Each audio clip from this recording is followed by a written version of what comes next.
கிறிஸ்துவில் பிரியமான சகோதர சகோதரிகளே, ஒரு சில ஆண்டுகளுக்கு முன்பு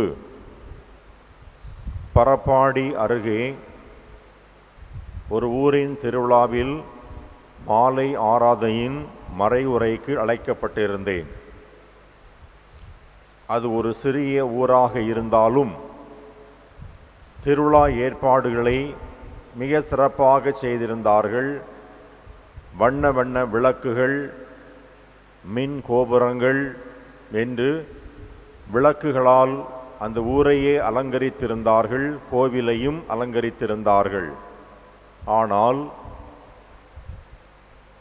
அந்த மின் விளக்குகளும் அவர்கள் அமைத்திருந்த எல்லா அழகு சார்ந்த மின் விளக்குகளும் பார்ப்பதற்கு பளிச்சென்று இல்லாமல் மின்மினி பூச்சி போல மங்கலாக எரிந்தது. ஒரு வித்தியாசமாக இருந்தது. இவ்வளவு பணம் செலவழித்தும் இவ்வளவு ஏற்பாடுகளை செய்திருந்தும் இந்த மின் விளக்குகள் போதுமான வெளிச்சமின்றி மங்கலாக இந்த விழாவையே ஒரு டல்லாக ஆக்கிவிட்டதே என்று எண்ணிய தருவாயில் சற்று மேலே பார்த்த பொழுது தெரிந்தது, அங்கே கூடன்குளத்தில் இருந்து மின்சாரம் உற்பத்தி செய்யப்பட்டு மற்ற இடங்களுக்கு கடத்துகின்ற பெரிய கம்பிகள் அந்த ஊரின் மேலாக சென்றிருந்தது. பாருங்கள், அதிகப்படியான உயர் மின்னழுத்தம் கொண்ட கம்பிகளின் வழியாக மின்சாரம் தலைக்கு மேலே சென்று கொண்டிருக்கிறது. ஆனால் கீழே வெளிச்சமில்லை, மங்கலாக இருக்கிறது. இதைத்தான் இன்றைய முதல் வாசகத்திலே பார்க்கிறோம். ஆண்டவராகிய கடவுள் எப்பொழுதும் இரக்கமுள்ளவராக, அன்பு மிக்கவராக, செல்வந்தராக, தன்னை நாடி வரும் பிள்ளைகளுக்கு அள்ளி கொடுப்பவராக அவர் நிரம்ப இருக்கின்றார். நிரம்ப ஹை வோல்டேஜ் என்று சொல்லப்படக்கூடிய அதிகப்படியான மின்சாரத்தை தரக்கூடிய, அதாவது செல்வத்தை தரக்கூடிய நபராக ஆண்டவர் இயேசு கிறிஸ்து நம் தலைக்கு மேல் நின்று கொண்டிருக்கின்றார். ஆனால் அந்த மேலே செல்லக்கூடிய கம்பியில் உள்ள மின்சாரத்தை எடுத்து பயன்படுத்துவதற்கு நமக்கு வழி இல்லை, நாதி இல்லை. அதுபோல ஆண்டவராகிய கடவுள் நம் தலைமேல் ஆயிரம் ஆசீர்வாதங்களை வைத்திருக்கின்றார். நீங்கள் பால் பருகுவீர்கள், மார்பில் அணைத்து சுமக்கப்படுவீர்கள், மடியில் வைத்து தாளாட்டப்படுவீர்கள். தாய் தன் பிள்ளையை தேற்றுவது போல் நான் உங்களை தேற்றுவேன். ஆம், எல்லாம் ஆசீர்வாதங்களாக நமக்கு நின்று கொண்டிருக்கின்றன. ஆனால் அவற்றையெல்லாம் நாம் பெறுவது எப்பொழுது? நம் தலைக்கு மேலாக ஹை வோல்டேஜ் மின்சாரம் சென்று கொண்டிருந்தாலும் நம்முடைய வீட்டின் விளக்குகள், ஆலயத்தின் விளக்குகள் மங்கலாக எரிவது போல கடவுளின் ஆசீரானது எப்பொழுதும் நிரம்ப ததும்ப நம் கண்முன்னால் நின்று கொண்டே இருக்கிறது. பழைய ஏற்பாட்டிலும் புதிய ஏற்பாட்டிலும் ஆண்டவர் சொல்லுகின்றார், ஏராளமான வாக்குறுதிகள், ஏராளமான ஆசீர்வாதங்களை நான் உங்கள் முன்னால் வைத்திருக்கிறேன். அதை தேர்ந்து கொள்வதும் எடுப்பதும் பயன்படுத்துவதும் உங்கள் கையிலே என்று சொல்லி இருக்கின்றார். எனவே எவ்வளவுதான் மின்சாரம் அழுத்தத்தில் சென்றாலும் அதனை பயன்படுத்துகின்ற நாம் அதை தொடவில்லை என்றால், அதிலிருந்து நாம் மின் இணைப்பை பெறவில்லை என்றால், எவ்வளவு உயரத்தில் நமது ஊருக்கு மேல், நம் தலைக்கு மேல் மின்சாரம் சென்றாலும் அது நம் ஊருக்கு எந்த பலனும் தரப்போவதில்லை. அதுபோல கடவுளின் அருளும் ஆசீரும் நமக்கு கண்களுக்கு முன்னால் விவிலியத்தில் அவர் சொல்லியிருக்கக்கூடிய அந்த பல்வேறு வாக்குறுதிகள் நமக்கு இருக்கும் பட்சத்தில் அதை நாம் பயன்படுத்தாமல் அதற்கு உகந்த வாழ்க்கை வாழாமல் இருந்தோமே என்றால் அதனால் நமக்கு எந்த பிரயோஜனம் இல்லை என்பதை இன்றைய முதல் வாசகம் நமக்கு செய்தியாக தருகிறது. இன்று வாசிக்கப்பட்ட இரண்டாம் வாசகத்தில், நற்செய்தி வாசகத்திலே பார்க்கிறோம், ஆண்டவராகிய கடவுள் தன்னுடைய சீடர்களை அனுப்பும் பொழுது என்னவெல்லாம் நீங்கள் செய்ய வேண்டும், செய்யக்கூடாது என்று சொல்லும் பொழுது அதில் ஒரே ஒரு செய்தியை மிக ஆழமாக சொல்லுகின்றார். நீங்கள் எந்த வீட்டுக்கு சென்றாலும் அந்த வீட்டில் நுழைந்தவுடன் முதலில் உங்களுக்கு அமைதி உண்டாகுக, சமாதானம் உண்டாகுக என்று சொல்லுங்கள். சமாதானத்தை விரும்பக்கூடியவர் அங்கு இருந்தால் அந்த சமாதானம் அவர்களை போய் சேரும். ஒருவேளை அங்கே சமாதானத்தை விரும்பாதவர்கள் இருந்தால் அந்த சமாதானம் உங்களிடமே திரும்பி வந்துவிடும் என்று சொல்லுகின்றார். இதைத்தான் புதிய வீடுகளை கட்டி மந்திரிக்கும் பொழுது நாங்கள் சொல்லுவோம்.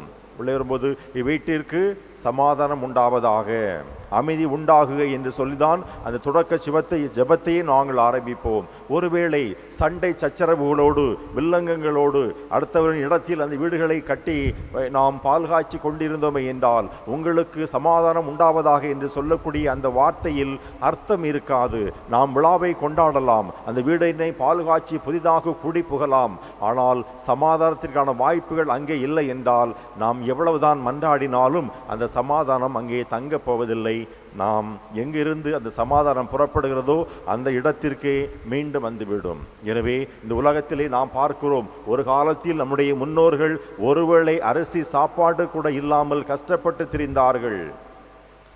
கம்பும் கூழும் கற்பட்டியும் பதனியுமாக குடித்து தங்களுடைய அன்றாட வாழ்க்கையை நகர்த்தி கொண்டே சென்றார்கள். ஆனால் இன்று நிலைமை அப்படி அல்ல. இன்று எல்லா மக்களும், ஒரு சிலரை தவிர பெரும்பாலும் எல்லோரும் middle class, upper middle class, lower middle class என்று ஓரளவு செல்வாக்கோடு நினைத்தால் ஒரே நாளில் 1 லட்சம் ரூபாயை புரட்டக்கூடிய, மருத்துவமனைக்கோ கல்விக்கோ செலவிடக்கூடிய வகையில் இன்றெல்லாம் நாம் ஓரளவு நியாயமான முறையில் கடவுளால் ஆசீர்வதிக்கப்பட்டிருக்கின்றோம் நம்முடைய கடின உழைப்பினால். ஆனாலும் இந்த அன்பு, அமைதி, சமாதானம் என்று சொல்லப்படக்கூடியது வெளியில் நாம் தேட முடியாது. கடையில் சென்று நாம் எதை வேண்டுமானாலும் வாங்கி கொள்ளலாம். ஆனால் 1/2 கிலோ அமைதியை தாருங்கள், 1 கிலோ சமாதானத்தை தாருங்கள் என்று சொல்லி எங்காவது கேட்க முடியுமா என்றால் நிச்சயமாக முடியாது. அப்படி என்றால் அந்த சமாதானத்தை, அந்த அமைதியை எங்கே தேடுவது? இந்த அமைதி, சமாதானம் என்பது ஒரு பழத்தின் விதைகளை போன்றது. எனவே ஒரு குடும்பத்தில் நாம் அனைவரும் அமைதியாக இருக்க வேண்டுமென்றால், அந்த அமைதி நம்மோடு தங்க வேண்டுமென்றால் அந்த சூழல் மிக மிக முக்கியம். இந்த பால், மில்க்கு, பாலில் இருந்து பல்வேறு பொருட்களை தயாரிக்கிறார்கள் அல்லவா?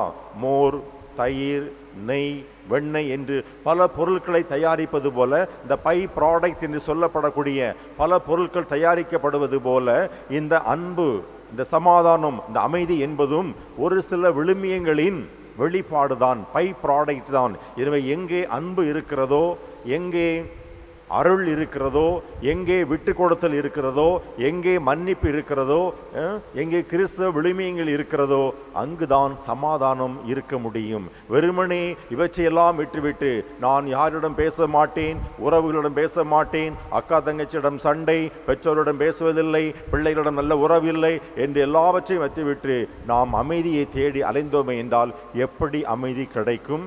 எப்படி ஆண்டவர் அமைதி அருள முடியும்? எனவே அமைதிக்கு அடிக்கோலாக இருக்கக்கூடியது, அடித்தளமாக இருக்கக்கூடியது அன்பு, நீதி, ஒழுக்கம், நல்ல வாழ்வு, பக்தி, இவையெல்லாம் இருக்கும் பட்சத்தில் அமைதி வரும். இல்லையென்றால் அமைதிக்காக நாம் 1000 முறை மன்றாடினாலும், எவ்வளவு கோயில்கள் ஏறி இறங்கினாலும் இந்த அடிப்படையில், இந்த அடிப்படை பண்புகள், கிறிஸ்தவ பண்புகள், நீதி பண்புகள், அறநெறிகள் நம்மிடம் இல்லை என்றால் இந்த சமாதானம், அமைதி நம்மிடம் தங்க போவதில்லை. எனவே தான் இயேசு கிறிஸ்து சொல்லுகின்றார், நீங்கள் எந்த வீட்டுக்கு சென்றாலும் அமைதி உரித்தாகு என்று சொல்லுங்கள். அமைதியை பெறக்கூடிய வகையில் அந்த குடும்பத்தார் இருந்தால் அந்த அமைதி அவர்களுக்கு நிச்சயமாக போய் சேரும். இல்லை என்றால் அது என்னிடமே திரும்பி வந்துவிடும். நீங்கள் கவலைப்படாதீர்கள், உங்களுடைய போதனைகளை நீங்கள் செய்து கொண்டே இருங்கள் என்று சொல்லுகின்றார். எனவே கிறிஸ்துவில் பிரியமானவர்களே, அமைதியை தேடி நாம் பல நேரங்களில் அமைகிறோம். அமைதி தேடி அலையும் நெஞ்சமே என்று பாடல்களெல்லாம் பாடுகிறோம்.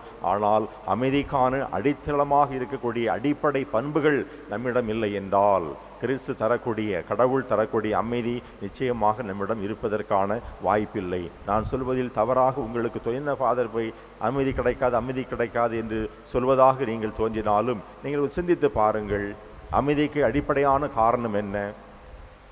அடிப்படை என்ன இருக்க வேண்டும்? அன்பு இருக்க வேண்டும், நோய் நொடியில்லாத வாழ்க்கை இருக்க வேண்டும், யாருக்கும் துரோகம் பண்ணி இருக்கக்கூடாது, யாரிடம் சண்டை இருக்கக்கூடாது. இவையெல்லாம் இல்லாத பட்சத்தில் தான் அமைதி நமக்கு நிச்சயமாக வரும். மற்ற காரியங்களெல்லாம் செய்துவிட்டு நாம் துரோகங்களுக்கு அடிப்படையாக இருந்தோம் என்றால் நிச்சயமாக அமைதி நமக்கு வரப்போவதில்லை. இதைத்தான் இயேசு கிறிஸ்து தெளிவாக சொல்லியிருக்கிறார். அமைதி என்பது அந்த மின்சாரம் மேலே செல்வது போல எல்லோரிடத்திலும் அமைதி தரப்பட்டிருக்கிறது. அந்த அமைதியை பெறுவதற்கு அடிப்படை கூறுகள் பல உள்ளன. அதைத்தான் சொல்லுகிறேன். அன்பு, மன்னிப்பு, விட்டு கொடுத்தல், சமாதானம் ஆகியவற்றெல்லாம் நாம் கடைபிடித்தோமே என்றால் அந்த அன்பு நம்மிடம் வந்து நிரந்தரமாக குடிகொள்ளும் என்பதை உணர்ந்து, எவ்வளவுதான் ஹை வோல்டேஜ் கடவுளின் ஆசீர் நம்மை சுற்றி இருந்தாலும், இந்த ஆலயத்தில் நிரம்பி இருந்தாலும், அதை எடுத்து செல்வதற்கு, அதை பெற்று செல்வதற்கு இந்த உள்ளம், இந்த உடல் தகுந்த தயாரிப்பில்லாமல் இருந்ததென்றால் அந்த அமைதியையோ கடவுளின் ஆசீர்வாதத்தையோ நம்மால் பெற்று செல்ல முடியாது. அதை நிரந்தரமாக நம்மில் குடிகொள்ள வைக்க முடியாது என்பதை உணர்ந்து, இந்த உடலாகிய தூய ஆவியார் வாழக்கூடிய இந்த உடலாகிய நம்முடைய உடலை, நம்முடைய ஆன்மாவை பரிசுத்தமாக வைத்துக் கொள்வோம், விட்டு கொடுப்போம், மன்னிப்போம். எல்லா காரியங்களிலும் கடவுளுக்கு உகந்த வாழ்க்கை வாழ்வோம். கடவுள் தரக்கூடிய அந்த அமைதியும் அவருடைய அன்பும் ஆசீர்வாதங்களும் நம் அனைவருக்கும் என்றும் நிரந்தரமாக நீடித்த காலங்களுக்காக கிடைப்பதாக. ஆமென்.